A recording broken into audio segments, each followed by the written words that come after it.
Bonjour à tous, j'espère que vous allez bien et que vous passez une excellente journée. On se retrouve aujourd'hui pour une nouvelle vidéo sur l'influenceuse Maeva Guénam en danger après avoir partagé son avis sur l'actualité du moment. En effet, hier, par le biais de sa story Snapchat, la jeune brune a pris la parole pour prôner à la paix, reliant les deux pays en confrontation. Sauf que son discours n'a pas été des plus appréciés, surtout venant d'une de ses proches qui n'a visiblement pas apprécié son communiqué. Maeva a alors pété les plombs par le biais de sa story Snapchat et l'attaque le très fort. À la suite, son numéro personnel a été diffusé publiquement sur les réseaux et Maeva s'est vue recevoir des centaines de SMS de harcèlement et menaces. En danger, la jeune femme s'est donc expliquée. Avant de vous laisser avec la vidéo, la team, n'oubliez pas pour les nouveaux de vous abonner et d'activer la cloche pour ne plus rien rater des prochaines vidéos et n'hésitez surtout pas à réagir en commentaire.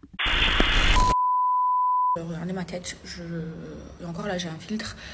J'ai pas dormi la nuit, j'ai dû dormir à 5h30 du matin, tellement que je me suis faite harceler sur mes deux téléphones. Je sais pas qui a donné mon numéro.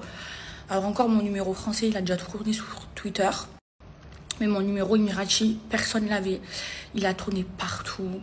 Je me fais bombarder d'appels, de messages, de menaces par rapport à mes stories d'hier. Là, je vous fais une story, je suis en mode avion, je ne peux même plus utiliser mon téléphone tellement que je me fais harceler. Toutes les secondes, on m'appelle, on m'envoie des messages, on m'insulte, des dingueries. Je n'ai jamais été autant menacée de toute ma vie. Et tout ça, en fait, à cause de mes stories d'hier. Comme si que j'avais dit que ce qu'avait fait le Hamas, que je les avais soutenus, alors que j'ai clairement dit que ce qu'ils ont fait, c'était pas bien et que je les soutiens pas du tout. Et que je suis pour la paix. Je reçois des messages, tu vas mourir, remets un pied en Israël, tu verras. Alors que là, j'étais invitée à un mariage justement en Israël. Bref, des dingueries, je reçois.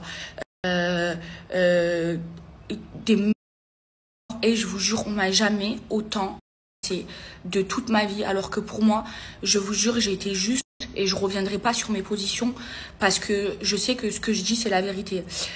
Maintenant, hier, je vous ai dit, oui, moi, je pense qu'ils ont fait exprès de laisser passer les roquettes, les bombes et tout ça. Alors, peut-être que je me trompe, mais j'ai le droit de dire ce que je pense et de me tromper dans ce que je dis. Eh ben, moi, je le fais parce que je trouve ça injuste. Mais vous savez pourquoi ils le font pas? Parce qu'ils ont peur. Mais moi, je vous le dis, moi, j'ai peur de dégain, j'ai peur que du bon Dieu et il y a personne qui me tient par les personne.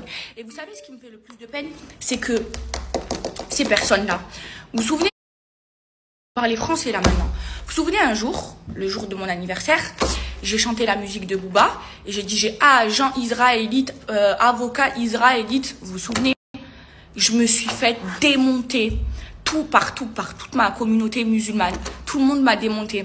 Le lendemain, je me suis réveillée, c'était le jour de mon anniversaire et le lendemain, j'ai mis le drapeau de la Palestine, en soutien pour la Palestine.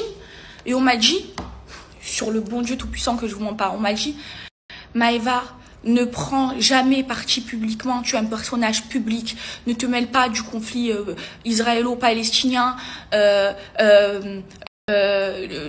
prends pas parti publiquement, ça se fait pas. Mais ces mêmes personnes-là, ils prennent parti publiquement. Et ces mêmes personnes-là, ils dénoncent pas ce qui se passe.